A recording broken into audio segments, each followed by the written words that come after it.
இயேசுவின் நாமத்தில் சொல்றதை நான் தப்பு சொல்லலை, அதுக்கு நான் விரோதியும் கிடையாது. ஆனால் ஒரு நாள் ஜபத்தில் இயேசுவின் நாமத்தில் ஜபத்தை ஆரம்பிச்சா என்ன? சர்ச்சுக்கு வரும்போதே என் ஆத்துமாவே கர்த்தரை ஸ்தோத்திரி அப்படி வந்தா என்ன? இந்த என் ஆத்துமாவே சொல்லும்போது என் ஆத்துமாவே கர்த்தரை ஸ்தோத்திரி சொல்லி அதை முடிச்சு, அது எது 103ஆம் சங்கீதத்தில் முதல் வசனம், அது 2வது வசனம். அது தாவீது ஆரம்பிக்கும் போது செஞ்ச வேலையை நம்ம முடிக்கும் போது செஞ்சுக்கிட்டு இருக்கிறோம். எல்லாம் பக்கத்தில் பார்த்து சொல்லுங்க, மாற்றம் வேணும். பக்கத்தில் பார்த்து சொல்லுங்க, மாற்றம் வேண்டும், மாற்றம் வேண்டும். பக்கத்தில் பார்த்து சொல்லுங்க எல்லாரும், மாற்றம் வேண்டும், மாற்றம் வேண்டும், மாற்றம் வேண்டும், மாற்ற வேண்டும். சொல்லுங்க, மாற்றம் வேண்டும், மாற்ற வேண்டும். நிச்சயமாய் ஒரு மாற்றம் வேண்டும்.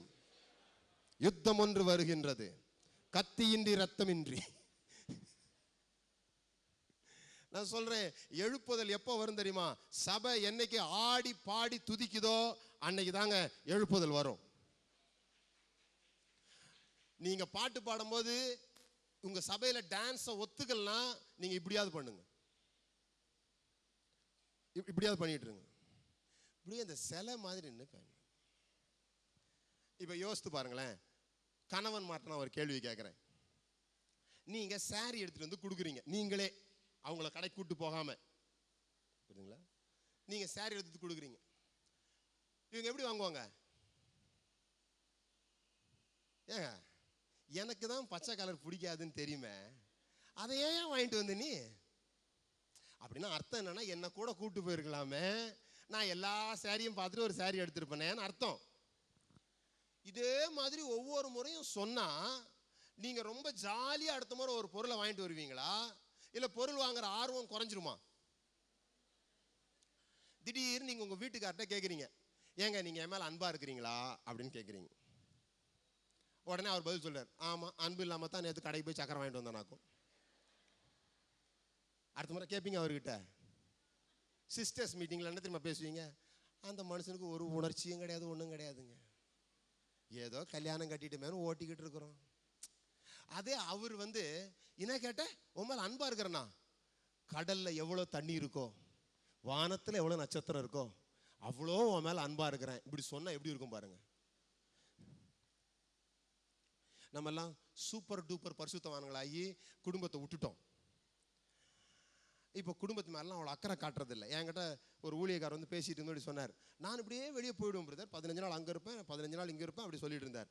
நான் கேட்டேன், அப்போ மனைவி பிள்ளைங்களாம் கர்த்தர் பார்த்து பாருங்க. எனக்கு கொஞ்சம் கோவம் அன்னைக்கு அதிகமாக வந்துருச்சு. நான் சொன்னேன், இதுக்கு உன் மனைவியும் பிள்ளையும் அவரே வச்சிருந்துருக்கலாமே, உங்கள்கிட்டயும் கொடுத்தாரு. கர்த்தர் தான் பார்த்துப்பாரு, அப்புறம் அவர் வச்சிருந்தா உன்கிட்டயே கொடுத்தாரு. இந்த போர்வை எல்லாத்தையும் விட்டுட்டு வெளியே வரணுங்க, மாய்மாலத்திலேருந்து வெளியே வரணும். தேவ சமூகத்தில் ஜாலியா பாட முடியாததுக்கு ஒரு காரணம் என்ன தெரியுமா? உங்கள் பாவங்கள் மன்னிக்கப்பட்டு விட்டது என்பது உங்களுக்கு நிச்சயமா நம்ப முடியாதது. தெரியுது, அறிவுல தெரியுது, இயேசுவின் ரத்தம் சகல பாவங்களையும் மன்னிக்கும் அப்படின்னு தெரியுது. ஆனா உங்களுக்கு உள்ள அந்த நிச்சயம் இல்லை, பாவம் மன்னிச்சிட்டார் அப்படின்ற நிச்சயம் இல்லை. புரியுதுங்களா? நிச்சயம் இருக்குதா உங்களுக்கு? நிச்சயம் இருக்குதா? பிரசங்கம் ஒரே ஒரு வார்த்தை உங்க வாழ்க்கையை மாத்திட்டோம். அந்த பிரசங்கத்தை விதைக்கிறதுக்கு உங்க நிலங்கள் ஆயத்தமா இருக்கணும், அவ்வளவுதான். இங்க என்ன நடந்துட்டு இருக்குது, திருச்சபையில் என்ன நடக்குதுன்னு உங்களுக்கு தெரியணும். நீங்க அந்த மாறுதலுக்கு காரணிகளா இருக்கணும். ஒரு புரட்சி வரணும். நான் சொல்றேன், எவனுக்கு அதிகமாய் மன்னிக்கப்பட்டதோ அவன் அதிகமாய் அன்பு கூறுகிறான். யாருக்கு அதிகமா மன்னிக்கப்பட்டதோ அவன் அதிகமா என்ன பண்றான்? சச்சின் 6 சச்சின் 200 அடிச்சிட்டார். 200 அடிச்சனே சச்சின் போய் ஒரு தட்டியா, நான் ஒரு 200 அடிச்சிட்டேன், 3 முறை கை தட்டுங்க ப்ளீஸ், 3 முறை 6 முறை அப்படி கேட்பாரா? சபையில தாங்க இந்த தலையெழுத்தெல்லாம். ஆண்டவர் பேசுகிறார், கை தட்டுங்கள். அங்க 200 அடிச்சா கட்டுப்படுத்த முடியல எக்ஸைட்மெண்ட்டை. நம்ம அந்த பரவசத்தெல்லாம் கொன்னுட்டு உட்கார்ந்துருக்கிறோம். கிறிஸ்தவத்துக்கு வந்தா சிரிக்க கூடாதுன்னு நினைச்சிட்டோம். அதுலயும் அபிஷேகம் பெற்றுட்டு அதுக்கப்புறம் என்னதான் வழியணும்னு நினைச்சிட்டோம். சபையில் என்ன சிரிப்பு, சிரிக்க.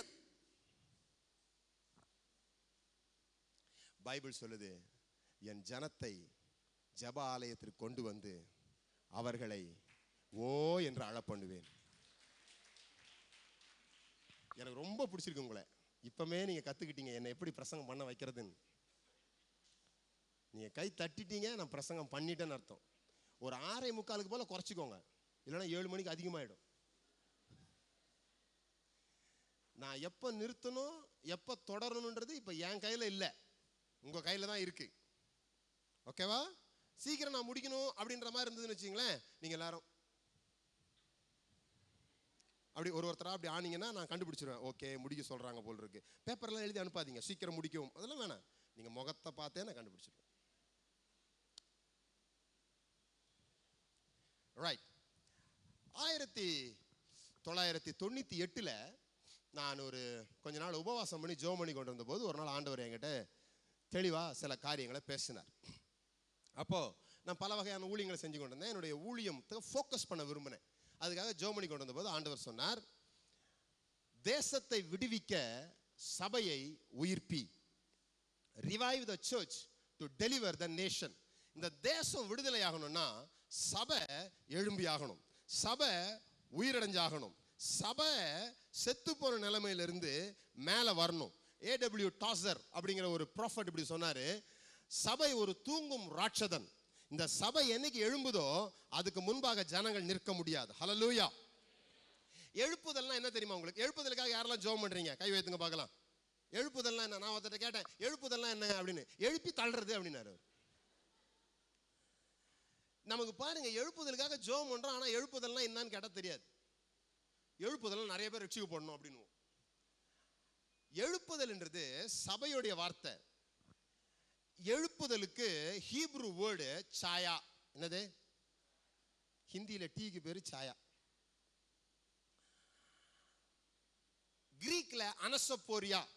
அனசப்போரியானா அணைக்க போரியா கிடையாது, அணையிற மாதிரி இருக்கிறத மறுபடியும் உயிரடைய பண்ணுகிறது. அதுதான் எழுப்புதல். இந்த எழுப்புதல் அப்படியே வாசிக்கணும் அப்படின்னா நீங்க அப்போஸ்தலர் நடபடிகளை பார்க்கலாம். அப்போஸ்தலர் நடபடிகளில் நீங்க பார்த்தீங்கன்னா, பேதுரு எழுந்து ஒரு பிரசங்கம் பண்ணுவான், 3000 பேர் ரட்சிக்கப்படுவாங்க. எவ்வளவு பேரு? இப்போ 3000 பிரசங்கம் பண்ண பிறகு ஒருத்தர் ரட்சிக்கப்படலாமா வேணாமான்னு யோசிச்சுட்டு இருக்கிறார். இது இப்போ. அப்போ அவர்கள் எல்லாரும் ஜெபம் பண்ணின பொழுது கூடியிருந்த இடம் அசைந்தது.